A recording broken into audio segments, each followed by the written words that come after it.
Embajador Arteaga, tiene usted la palabra.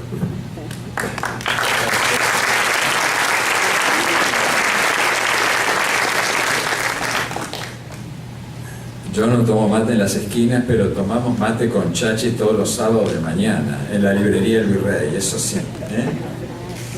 Bueno, ante todo una aclaración que creo necesaria para justificar o explicar mi presencia aquí. Yo soy un diplomático de carrera, soy un diplomático profesional. Y aparte, sí, soy un académico. Soy un ex profesor universitario, un historiador, en fin, etcétera, etcétera. Pero como diplomático de carrera, nosotros en el Uruguay tenemos la instrucción, como corresponde a una sociedad democrática, tolerante, abierta, pluralista, donde se respetan las mayorías, pero también las minorías. Representamos a todo el país, piense lo que piense. Por lo tanto, ustedes encontrarán que yo no voy a hacer mención a lo ideológico, a lo que sea tomado como partidario. Sé que es difícil, pero quiero que me comprendan. Inclusive, como académico, me voy a tomar la libertad de hacer algunas sugerencias críticas. Le pido especialmente a Liliana que me comprenda. Realmente agradezco el honor de estar aquí.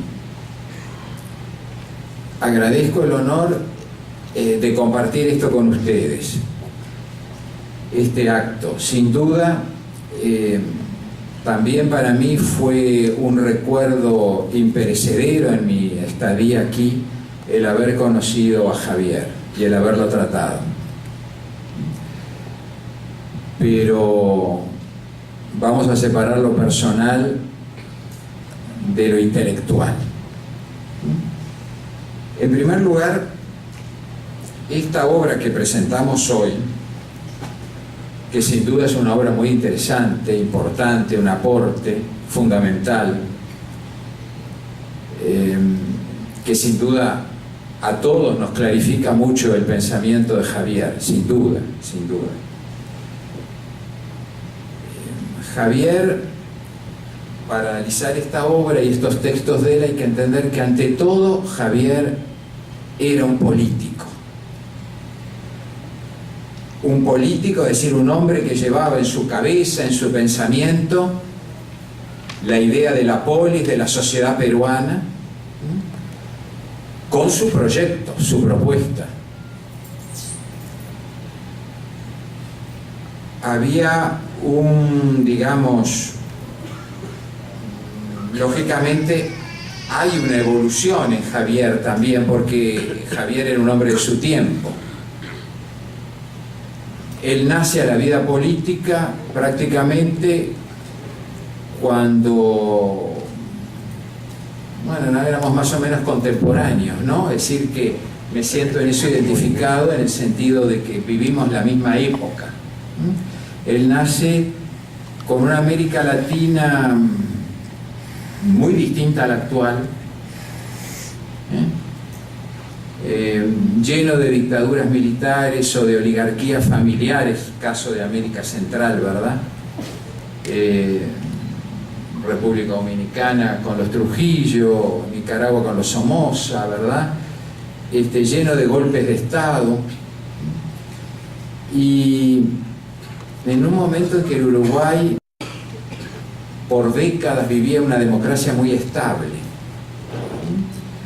Una democracia muy estable y una democracia que no es solo, ni era ni es solo política, sino también una democracia social y económica. Yo recuerdo cómo desde aquel rincón lejano del Río de la Plata del Uruguay mirábamos los sucesos del resto de América Latina con preocupación, con solidaridad democrática, pero también sintiéndonos ajenos. El último gobierno militar había terminado en 1886, ¿verdad? y estábamos en la década del 50 y principios del 60. Pero ahí viene la Revolución Cubana, un auge de las ideas marxistas, comunistas, socialistas, un cambio sin duda que influye mucho en la mentalidad de la gente. Eso es una de las razones por las cuales en 1963 surge en el Uruguay el MLN Tupamaro, ¿verdad?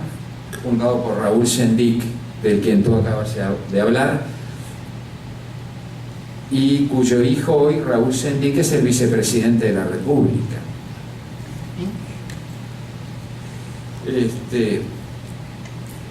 Electo.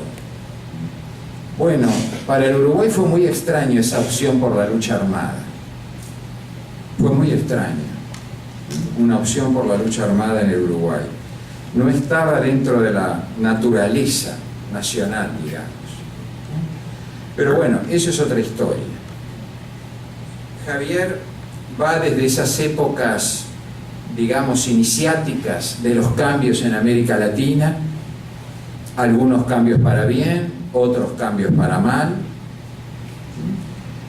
y con la bandera socialista llega a 1989, la caída del muro de Berlín, 1990 la implosión de la Unión Soviética, que era el ejemplo vivo de lo que se llamaba el socialismo real.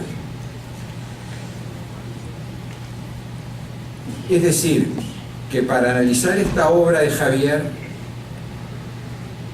hay que entender que él era un político, que tenía una ideología, que se puede compartir o no, pero que evidentemente estaba animado por su ideología, y en gran parte esa ideología que animaba su militancia política en el Perú, también en gran parte era la que orientaba su política internacional. Es decir, que es muy difícil de separar lo que fue, porque había una verdadera política internacional en Javier, ¿verdad? Y una acción internacional, de lo que era su ideología. Muy bien.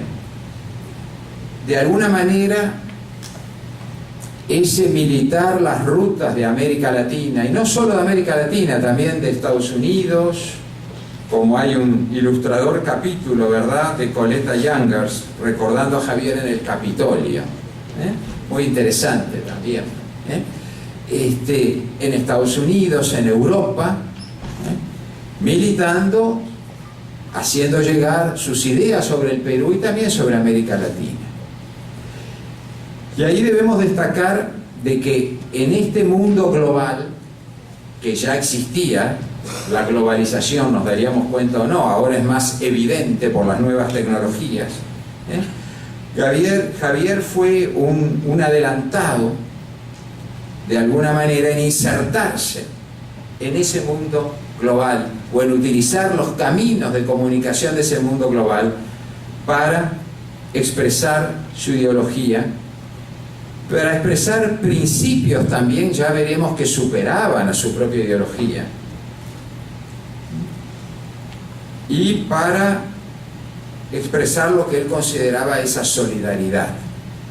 Fíjense ustedes que lo digo así objetivamente, no sé por qué razón la izquierda latinoamericana, bueno, sí sé, pero no lo voy a decir, la izquierda latinoamericana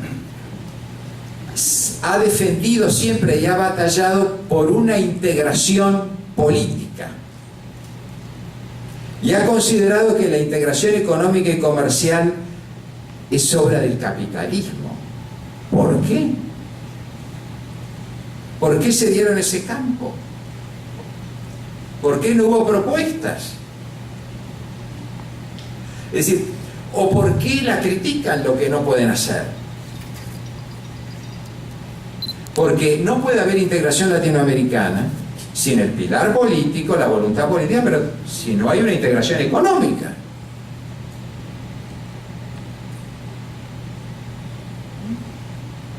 una integración política.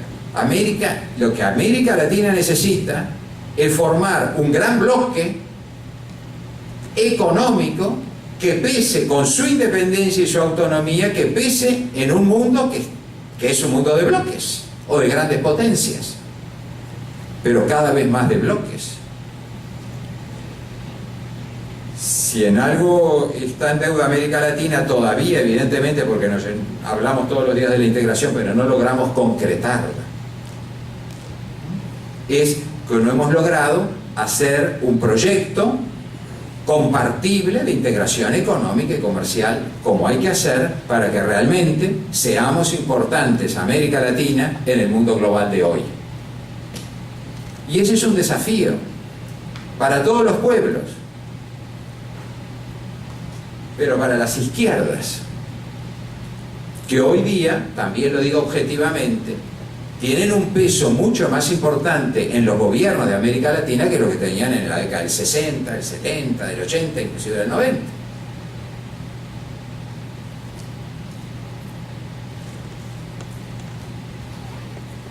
Bueno, yo les querría decir que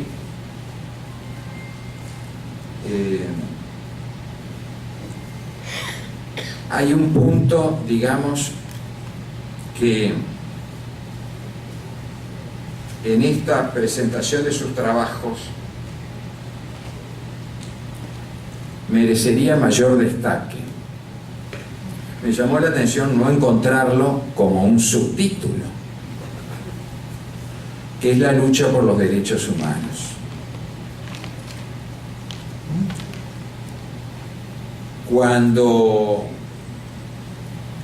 digamos, Javier recorría estos caminos polvorientos de América Latina, en gran parte lo hizo en defensa de los derechos humanos, sobre todo, estoy seguro que mi colega y estimado amigo, el embajador argentino, lo compartirá conmigo, para los que tuvimos las oprobiosas dictaduras militares de las 70 y 80, la solidaridad, ¿verdad?, que expresaba el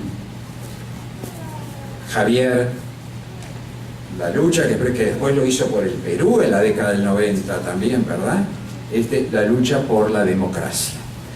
Yo creo que, primera observación a esta obra, necesitaría mayor destaque el papel de Javier por los derechos humanos, que no es estrictamente ideológico. Se pueden defender los derechos humanos desde la derecha, desde la izquierda, desde el centro, pero él lo hizo desde su posición y hay que destacarlo, no subestimarlo. Luego, la defensa por la democracia, otro punto que veo no suficientemente desarrollado. La izquierda tuvo graves problemas y los tiene todavía en algunos casos con la democracia. La democracia no como simple juntavotos mayoritario. La democracia, que significa sí elecciones democráticas, pero con todas las garantías, no desde un Estado poderoso que usa los recursos en su beneficio electoral. La democracia que implica el respeto a las minorías y por lo tanto la tolerancia. La democracia que representa la necesidad de poderes independientes donde haya un poder legislativo soberano y un poder judicial soberano. Y por supuesto, los tres poderes no corruptos. Entonces, yo creo que América Latina ha ido madurando en cuál es la verdadera democracia, la democracia a la que pretende. No es la mayoría para aplastar a la minoría, no es la mayoría para someter al poder judicial. Eso no es democracia. Y sin duda este continente es inseparable de la idea de libertad por algo nacimos en el siglo XIX, y la idea de democracia. Por eso, si ustedes ven en el proceso que Javier vio también con nosotros, lo importante que ha sido para las izquierdas latinoamericanas ir llegando al poder, ya no por el camino de la revolución armada y de la lucha al final, sino por el juego democrático, la aprobación de los ciudadanos en ese proyecto, y admitiendo siempre que las elecciones se pueden perder y que puede haber rotación de los partidos en el poder. Si no, no hay democracia. Bueno, esas dos ideas me parecen importantes en resaltar cuando los invito a hacer una relectura de Javier